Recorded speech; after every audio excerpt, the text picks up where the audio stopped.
Hi everybody, welcome back to my channel. I'm Jamie Lynn. This is baby Chase.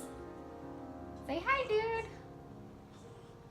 He's just chilling out right now. And today I wanted to talk to you about my experience as somebody who claims to be a natural birth advocate having an emergency cesarean section. So Chase is my third baby, and he was born 15 days ago by cesarean section after I have successfully home birthed my daughter Oona, who was 9 pounds, and my son Killian was born in a natural birth center. He was 8 pounds, 4.5 ounces. So I was really inclined to make a video and talk about my experience having a cesarean section, just because in the past I've been really outspoken against C-sections and against hospital births, and I definitely felt like it was my duty to first of all make a video and honestly kind of apologize for just some of my, not necessarily my actions, but just being so ignorant about C-section births.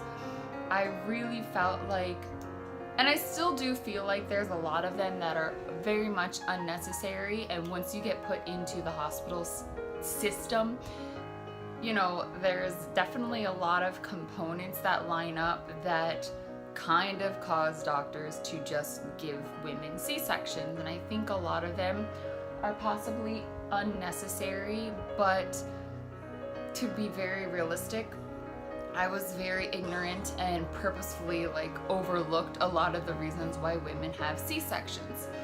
So Chase was born via C-section for a multitude of reasons. Yes, I did go through the hospital system, and I will definitely explain to you all of the reasons why. So first of all, I've moved. I gave birth to my first 2 kids in Montana. I am now down in the south, and the nearest birth center to here was over an hour away, and I just didn't feel comfortable needing to go there while I was in labor, because I have to cross over at least 2 bridges, and it was just, if there was traffic or an accident, it meant that it could take me hours to be able to get to the birth center. So I ruled out doing a birth center birth down here. I went with a doctor who actually delivered my boyfriend's son 14 years ago, and my doctor was super into home births and natural birth, and he was very supportive of my birth plan, if that's what you want to call it. And so I felt really comfortable delivering with him. So what happened was, after we were greatly affected by Hurricane Michael, and we live, 40 minutes to an hour away from where the eye actually made landfall. So this area was affected. My boyfriend and I, we did evacuate for the hurricane. And after the hurricane kind of left this area, it hit on a Wednesday. Thursday, Chase stopped moving. And he had always been an extremely active baby, and he did not move all weekend. He did not move Thursday, Friday, Saturday, or Sunday. We literally had friends that were feeling my belly, and I'm like, he always kicks or does something, and we couldn't, even lifting up my belly, tapping on it, trying to talk to him, he would not move. And come Monday morning, I was really freaked out. Now, I knew that he was alive because I could feel him stretching out, or I could feel him get the hiccups, but other than that, we could not get Chase to move, and it got to be really concerning. So I brought that up with my doctor. Wasn't even available to speak to on Monday morning. I went with another doctor, and she did consult my doctor, who was actually in labor delivery. He was just inundated with new patients because we picked up all of the Panama City patients. The hospital that I actually gave birth to Chase in was one of the hospitals. It was the first line of defense. All of the Panama City patients, because that hospital was closed down from Hurricane Michael, were moved to the hospital where I gave birth. Almost all of my nurses, the first 3 days I was there were not even from this area. They all came as hurricane relief nurses, and so, which was a great experience as well. Anyway, moving on. So Chase wasn't moving, and I was ordered an ultrasound just to kind of check things out. And during the ultrasound, they were pretty sure that Chase wasn't even 5 pounds, which was extremely concerning. So my doctor decided that it would be best if I was induced right then and there. I was 37 weeks pregnant, 37 weeks, 4 days, I believe, at that time. And so I went right to the hospital. I even asked, I said, can I go home first and like get clothing and stuff? Because I wasn't prepared for this at all. In fact, all I was prepared to do was go to work right after that. And they said, no, like you can't even go home, go directly to the hospital. So I did. I went directly to the hospital, and I believe at about 11 a.m., maybe a little later, at some point they began the induction process. Within hours they did.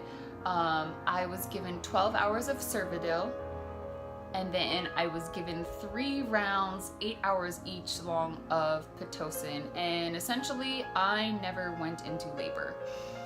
And my doctor had full faith in me, the doctor and the nurses, they all had full faith in me, because I was like, listen, I delivered babies at home naturally. They were 9 pounds. Like, I can push out a 5-pound baby. If you guys can get me to go into labor, I will have this kid within hours. And they all were super supportive of me, and they, you know, just kept pumping me full of Pitocin, and then we'd take a break and I'd get off all my IVs and I would go walk around the hospital and bounce around, do squats, everything I could think of. Brandon and me were just running ragged. They tried to induce me for basically 40 hours. About 24 hours into the process, they did break my water. They broke it around 8 a.m. Tuesday morning, and ultimately what happened was Wednesday morning I started to get the chills, bad body aches, and a fever, which indicates infection of some sort. So at 7:41, Chase was born via C-section. So let's talk about C-sections. First of all, anybody that's never had a C-section, my original impression of a C-section, especially from like other women or blogs I've read or something, and like I don't even know what's real anymore, but my impression of a C-section was like girls literally walk into the hospital with their makeup done, their hair perfect, they got their kitten heels on, and they're looking fly, and they go in and have somebody else do all the work for them, and it's easy. That was my whole impression of C-sections, was that it was an easy way out. I am making this video right now to tell you that a C-section is not an easy way out. It is a freaking nightmare. Like, it is crazy, and holy crap, the fact that I ever thought that or even said that, like, I am so sorry to any woman that has ever had a C-section, because it is not easy. Let me tell you something. Within a half an hour of me giving birth to Killian, my first son, who will be 7 in a few weeks, you know, I gave birth to him at a natural birth center. Within 3 hours, I went home, number one. I was walking around my house doing things. Within hours of me having a C-section, I was thrilled that I could wiggle my toes on demand, because I was so numb and so freaked out from having the full spinal tap. Right there is a huge difference. I mean, they're giving you a catheter, they're cutting you open. You cannot laugh, you cannot sneeze, you cannot cough without like absurd amounts of pain. You can't feel anything from like the rib cage down. Ladies, C-sections are no joke. Anybody that in my mind ever previously willingly had a C-section, I'm now starting to question where I even thought about that. Like, you know, they just tell you like, oh, the Kim Kardashians of the world just go and schedule their C-sections so that they know when their baby's coming. And I guess for some reason in my mind I was like, ugh, like that's the easy way out. And if you think that the end of the C-section is like when they sew you back up on the table and that's it, and you can just like walk on out of there, waltz all out and everything's fine, It is so far from the truth. Recovering from a C-section probably takes at least a month. I mean, it was at least 10 days before I even felt like I could walk kind of like a normal person again. I'm 15 days in right now and I still can't cough or sneeze without flinching a little bit. There's still a lot of extra fluid, and there's some swollen tissue definitely from my incision, and you have to think like they're cutting through your skin, your abs, and your uterus. So those are three like really major things that all need to heal. And my doctor did like such a great job, and honestly my incision looks great, but you know, like I said, you're still cutting through three things. So there's so much that I have to heal from and be able to feel, you know, kind of normal again. So it's not an easy process, because honestly, them stitching you up is like just the beginning. Like I said, with my other two kids, like I was walking around and everything was great. With this, it's like it's gonna be a month before I even feel kind of normal again, and I really want to do a 5K. It's in 10 days. It's in 10 days. I want to do a 5K in 10 days, and I'm gonna ask my doctor about it. I actually have my checkup today. He wanted me to have a 2-week checkup. So I have my checkup today and I'm gonna ask him, but there's a good chance he might say no, or he's probably gonna tell me like you can do the 5K but you can only walk it. But anyway, thank you so much for listening to me talk about my experience being a like super supporter of natural childbirth and then needing a C-section. It was just a wild experience. It was extremely humbling to have a C-section, and for it to really be put into perspective for me, like what women actually go through. It's incredible. So thank you everybody so much for watching. We're so happy to have you here. If you made it this far into the video, please check in the description below. I do run giveaways on my channel, so the most recent giveaway will be posted in a link down below. So please go and check that out. Yes, baby.